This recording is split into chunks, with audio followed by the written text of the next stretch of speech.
All right, what's up, my brothers from another mother? I'm on with Alan Roger Currie, the Mode 1 man. So, Alan was recommended to me in some comments in a private Facebook community that I run. A lot of my guys have read your books, or at least one of your books. Mode 1 is the one that I read before I met you in Orlando, Florida at the 21 convention, where you absolutely knocked it out of the park with your talk. I just want to kind of do like a brief intro based on my experience with you and your writing. I can't remember who recommended Mode 1, but it was a book that basically defines direct communication and filters through all the riffraff and the wishy-washy BS that kind of like takes up a lot of time and space in the dating realm and in the world in general, you know, communicating with people in an open dialogue. And I really enjoyed that book. And I remember I sat down beside you and I looked over at the convention. I'm like, hey, man, I read your shit. And you're like, thanks, man. I appreciate it. But yeah, I got a lot out of that book. I know a lot of guys in my community loved the stuff that you write about. So I want to do a deep, long kind of Skype conversation with you, similar to the way that I did the Rolo Talks on the channel a couple months ago.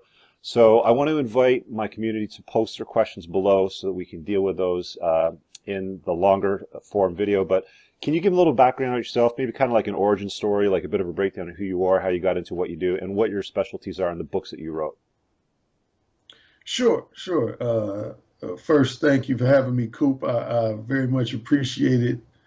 Yeah, we definitely bonded in Orlando. Yes, gentlemen, my name is Alan Roger Currie. I'm the author of 4 audiobooks, 4 paperbacks, and 6 ebooks. And my most well-known book is entitled, well, it's interesting. Now it has 2 different subtitles. My original title was Mode 1, Let the Women Know What You're Really Thinking. And that's the title of my original book and also my audiobook. But then last year I did an updated ebook version, and it has a slightly different subtitle. It's called Mode 1, Whisper into a Woman's Ear What Is Really on Your Mind. So it has the same effect, just a little change in wording. And the gist of that book is that it centers around what I call my 4 modes of verbal communication. Basically, I argue that when a man is interacting with a woman that he's romantically attracted to or interested in just having strictly, casual sex, he's going to communicate that verbally in different ways. Mode 1 would be if he was just very upfront, specific, and straightforward with a woman within the first few minutes of his first conversation. He lets that woman know, like, basically, hey, I'm attracted to you. I want to connect with you, and ultimately I want to be intimate with you. What say you? Or some variation of that, however it, fits with his own personality, but essentially he gets out his desires, interests, and intentions up front from the get-go. A Mode 2 guy would be a guy who would first engage in, I would say, a minimum of about 15 to 20 minutes worth of what I call trivial but entertaining small talk. And his objective there is to get a woman to like him, perceive him as a nice guy, an easy to get along guy, a trustworthy guy. And then from that point, he slowly but surely finds a way to let the woman know he's attracted to her and that he wants to connect with her romantically or sexually.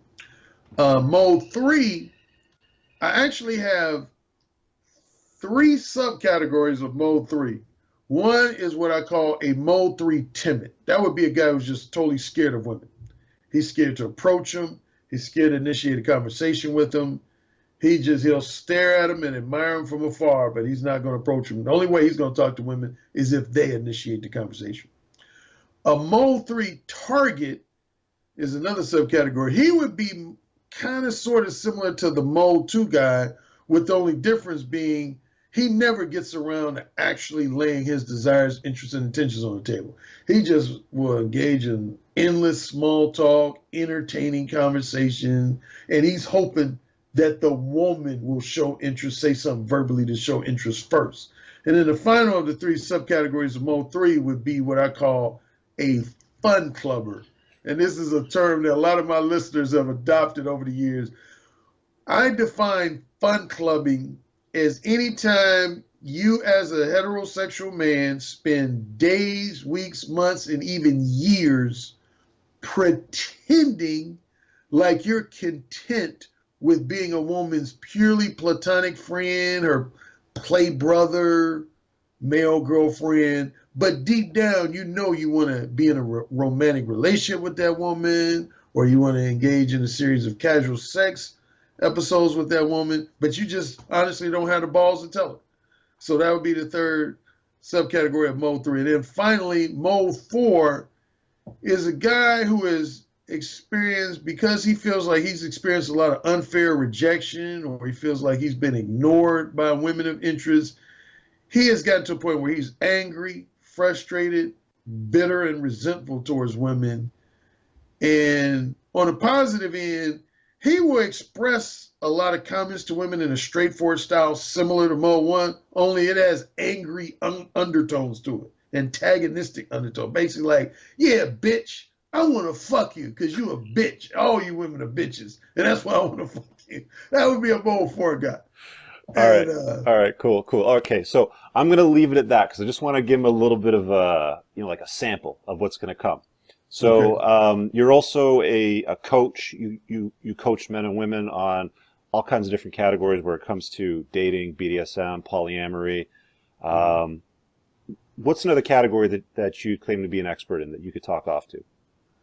I would say next to just verbal communication skills, and more specifically verbal seduction. Yeah. I would say second most thing would be I help men read women's body language signs of interest and disinterest, as well as I help them with their own body language.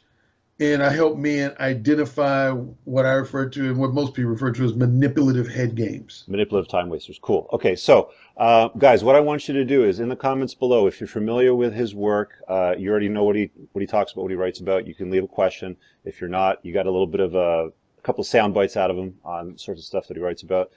He's got some very interesting stories, and I'm looking forward to this deeper conversation with Alan Roger Currie. So leave those comments below. Thanks a lot, Alan, and we'll definitely connect very soon in the future to go deep on some of those topics, my brother. Look forward to it. All right, peace.